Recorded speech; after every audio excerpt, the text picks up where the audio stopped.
So we've got a speed time graph, and you're asked to work out an estimate for the acceleration when t is 4, when the time is 4 seconds.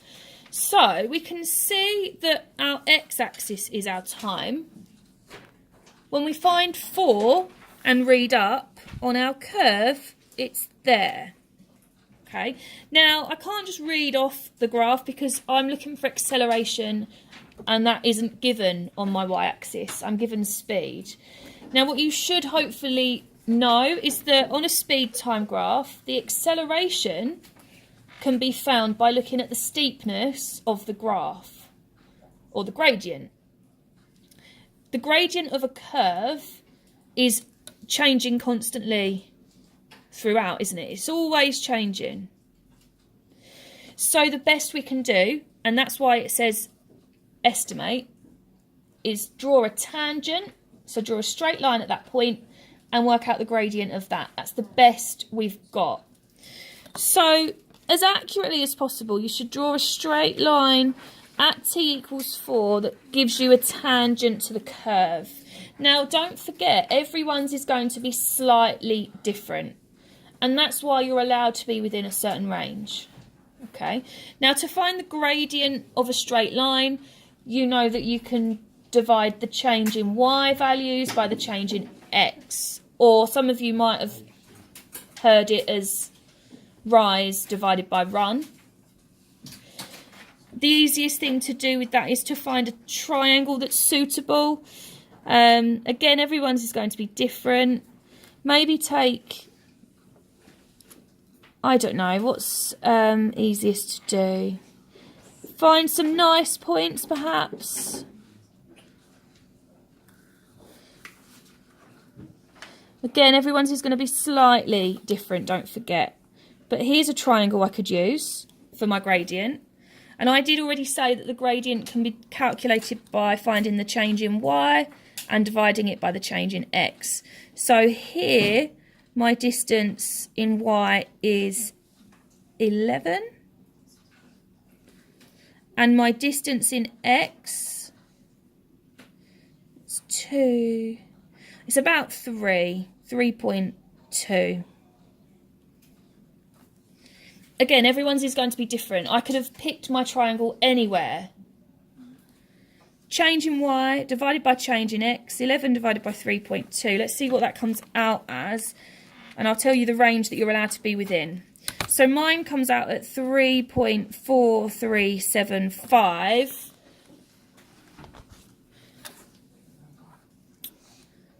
(11 divided by 3.2 gives me that.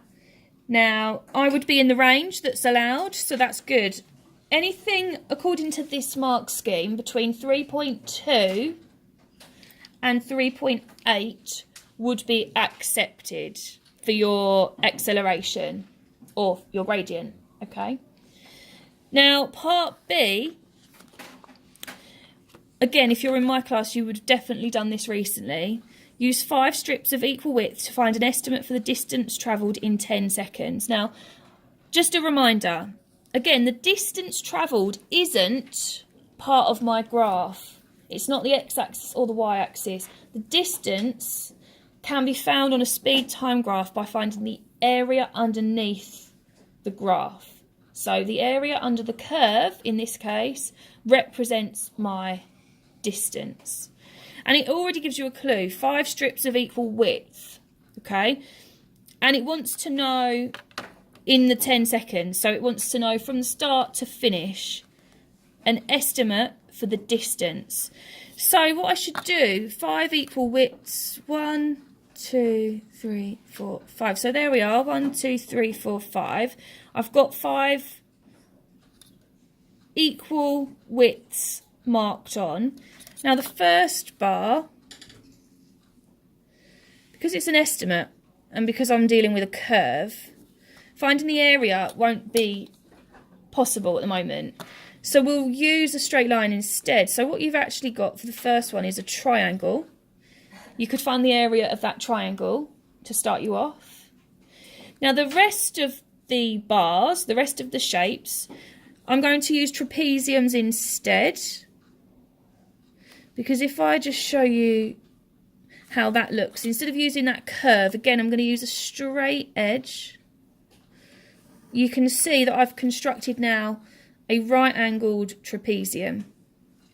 The area of a trapezium, just to remind you, is half of A plus B times height.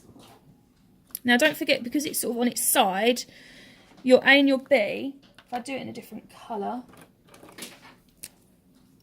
your A and your B are your top and your bottom, and your height would be this value here.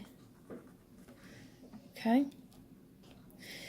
And you could repeat the process for the next 3 trapeziums as well. So I'll just draw them on, and then I'll give you the answer of the total areas of those. Again, because it's an estimate, it will give you a range that you're allowed to be within. Now, don't forget to draw them like I am, please. Don't just sort of leave them as just straight lines. Make sure you draw the trapeziums in, please. Okay, so I've got a triangle, which is base times height divided by 2, and then I've got 4 trapeziums. Once I've worked out the area of each of them and added them up, you will be allowed an answer between 333 and 341.